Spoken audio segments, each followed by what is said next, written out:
देखो बर्तमान राज्य में जारी रही आलू संकट दीर्घ 15-17 दिन हम आलू संकट घारी आलू दर 50-60 टंका उपरे रही तो किभली रही आलूर दर आम अच्छु कटक जिलार सालेपुर साप्ताहिक हाटर जोटा मुख्य व्यावसायिक पेंठस्थली कहती एटार हजार हजार संख्यक बेपारी आसती खाउटी आसती तो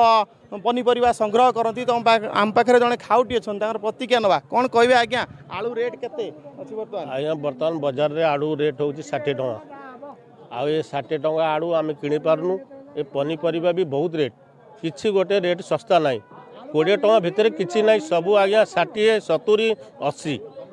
अच्छा आड़ू आम पागाहाट को भी जाइलु परदिन जाइलु आम बेले से आड़ू स्टक माल अच्छी से भी ओदा माल खराब माल आउ से आड़ू देखला बेले 60 टଙ୍କା बिकुंट आम से जो कोलेस्ट्रोल भी पागार था से कोलेस्ट्रोल भी कौन कर खराब हो पड़ी कौन पड़ी से माल ना सेठी माल नाई आमर जो पड़ोशी देश अच्छा सागर भी आम सरकार बोधे संपर्क भल नुहे बोधे से सकाशे आज आड़ू महंगा है आज जदि संपर्क जदि भल था ताले आड़ू महंगा ही ना था ये कह सरकार को कि आम किसी व्यवस्था करूँ गरीब लोग केमती आड़ू फाड़ू जमी सस्ता हो आम केमती चढ़ू आउ से विषय किसी चिंता करूँ गोदाम अच्छी जोटी की संग्रह हुए आलू गोटे जोड़े गाड़ी लगे तो ये गोदाम रे कौन रही आलूर परिस्थिति रही देखा चाहिए गोटे भी बस्ता आलू ना तो गोदाम पूरा खाँ खाँ जोटी की आलू परिपूर्ण रहा कथा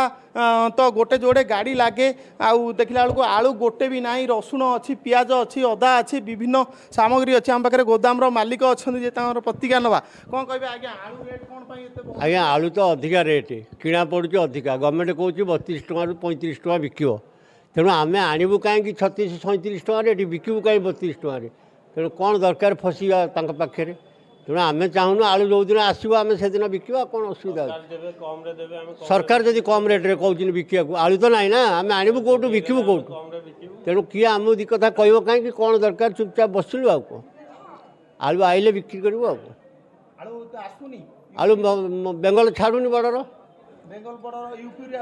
यूपी आलू को आम आनीपर ना क्या आइले कौन आम बिकी पारू से आलू से आसु आसु 3-4 दिन सड़ी पचिज ये कई लोक ने हैरान करेंगे आमको कौन आम चाहूँ भल आलू आइले बिक्री हम ना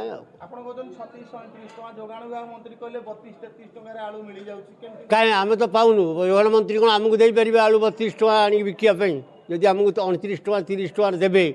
जे बिक तुम 32 टଙ୍କା आ सी खाली कहीदेवे तो या बिक्री हम तेणु आमर आणवे आणिकी कौट पारिला भाई आम अवस्था ना कि आम आनी बिकवा अवस्था ना तेणु चुपचाप बसु आमको कहीं किए दिक्कत देखुले बेपारी जने जहाँ प्रतिक्रिया दौले आम पाखे आउ जड़े खाउटी अच्छा पचारू जे आज्ञा कौन कहे आलू संकट कहीं घारी आलू ए आलू संकट एबेकार नुहे पूर्व सरकार समय निष्पत्ति होता गोटे आलू मिशन करते एवं से मिशन बाबद कोटी कोटी टंका बर्बाद है अर्थात आलू मिशन कार्यकारी है ना संप्रति राज्य गोटे नुआ सरकार आसी सत किंतु सेमानंकर अवधि बहुत कम थिबारु ए संकट को सेमाने मुकाबिला करि पारु नाहंती से कथा कही जे कलिकतार मुख्यमंत्री जे पश्चिम बंगर मुख्यमंत्री अच्छा ममता बनर्जी तांको सहित जोगाजोग करंतु जिद्रे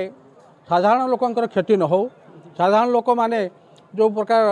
आलू जहाँ पाउथिले से 60-70 टंकार आज 150 टंका टपी जाइए दड़ा प्रति केजी प्रति 60 टंका तेणु ए प्रकार हेले निश्चित सरकार प्रति विपद सृष्टि करवा तेणु आउ समय विलंब न करी अंततपक्षे पश्चिमबंग मुख्यमंत्री सहित आलोचना करूँ कहीं आम जानवा पाइचु जे पश्चिमबंगर मध्य चाषी मैंने आंदोलन कले व्यवसायी मैंने आंदोलन कले रास्तार आलू कुढ़ाऊँ आम कौन करूँ जदि ओडिशा को दिया न जाए आम आलू आम क्योंठी बिकबू कोटी कोटी टଙ୍କା आम खर्च कर व्यवसाय करुचु कोटी कोटी टଙ୍କା खर्च कर आम चाष करुचु किंतु आम आलू पची चढ़ी जाऊँगी तेणु ए क्षेत्र में मोहन सरकार तुरंत पदक्षेप नहीं आलू जोगाण को सुगम करवा एवं दर को नियंत्रण को आनिबा निहाती आवश्यक जो खुचुरा व्यवसायी माने खाउटी मान को ठकुचंती से प्रति दृढ़ कार्यानुष्ठान हवा उचित एपरिक जो मैंने आलू गोदाम मालिक से लुचा छपारे आलू स्टक रखुंट बजार उपर रखुना ए खबर आम पाखे अच्छी अंतत सप्लाय विभाग उच्च पदस्थ कर्मचारी आसिले आम से खबर दे पारू से प्रोत्साहन आवश्यक खाली आलू पनीपरिया करदेले हम ना कोल्ड स्टोरेज आवश्यकता अच्छी शीतल भंडार आवश्यकता अच्छी कहीं ନା ଆମର ସାଲେପୁର ଅଞ୍ଚଳରେ ଗୋଟିଏ କୋଲ୍ଡ ଷ୍ଟୋରେଜ୍ ଥିଲା ବାପୁଜୀ ଶୀତଳ ଭଣ୍ଡାର ଯେଉଁଟା ବହୁଗ୍ରାମରେ ଆପଣଙ୍କର ତାକୁ ଘରୋଇକରଣ କଲେ ଏବଂ ଶେଷରେ ଏପରି ପରିସ୍ଥିତି ହେଲା ସେ ମଧ୍ୟ ଭାଙ୍ଗିରୁଜି ଗଲା। ତେଣୁ ସରକାର ଏବେ ନିଷ୍ପତ୍ତି ନେଇଛନ୍ତି ସବଡିଭିଜନ ସ୍ତରରେ ଗୋଟେ କୋଲ୍ଡ ଷ୍ଟୋରେଜ୍ କରିବା ପାଇଁ। ଏହା ସବଡିଭିଜନ ସ୍ତରରେ ନ କରି ବ୍ଲକ ସ୍ତରରେ କରାଯିବା ଉଚିତ। ଏ ପ୍ରସ୍ତାବ ଆମେ ସରକାରକୁ ଦେଉଛୁ ଆପଣମାନଙ୍କ ମାଧ୍ୟମରେ। ଅନ୍ତତପକ୍ଷେ ସରକାର ତୁରନ୍ତ ପଦକ୍ଷେପ ନିଅନ୍ତୁ, ନଚେତ୍ ଏହା ଏକ ଗଣ ଆନ୍ଦୋଳନରେ ଜନ ଆନ୍ଦୋଳନରେ ପରିଣତ ହେବ। आलू ना बेपारी प्रतिज्ञा दौले कि जोगाण विभाग मंत्री खाली कहते आलू आसव आलू दर 30-32 टंका रु